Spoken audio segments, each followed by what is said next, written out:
think one of the challenges early stage founders or founding teams face is how isolating the process can be.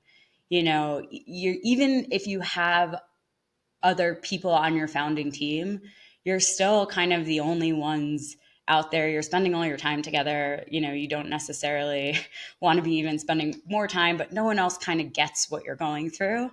And it can really be like an isolating experience. And then I also think a lot of founders are people who derive self-value from what they're doing.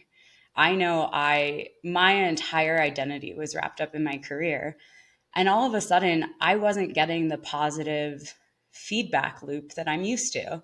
I'm used to my boss saying, "You're doing a great job," or people being like, "You're the best at what you're doing." And all of a sudden, no one's telling me that.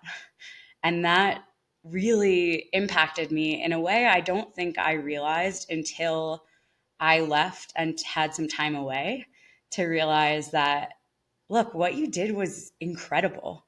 You built something that didn't exist. It's successful. People love it. Like, that is so cool. But on the day to day, it was like, I think especially if you're in the on the operations side of the business, you know, if you're doing a good job at your job, no one should know you're doing your job. Right? And so, for example, like I had mentioned, we had to change factories last minute, um, and we did not have product for our launch photo shoot. This was a huge photo shoot. It was one of our biggest expenses in starting the business, and there was no paint. Um, it was in a warehouse, a FedEx warehouse, like 2 hours away. I got in my car. I drove to that FedEx warehouse. I knocked on the door and I said, "Give me those packages. I need those packages." And I begged with that man to release the packages to me. Finally, I got them in my car. I drove to the photo shoot.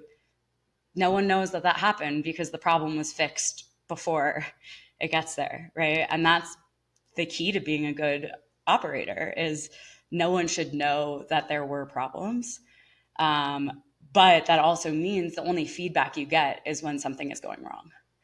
And so you're constantly in this negative feedback loop. Even though things are going really well, it's not what you're getting.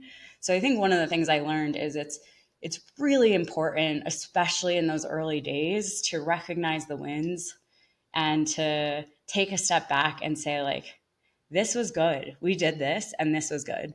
Not everything's going to be a win. Everything's going to be hard, but like taking a moment to really appreciate the positive. And if you're on a founding team, recognizing the positive in what others are doing to give them that positive feedback was really something I learned and I think is really important in making it through, as I'm sure you know. Yeah.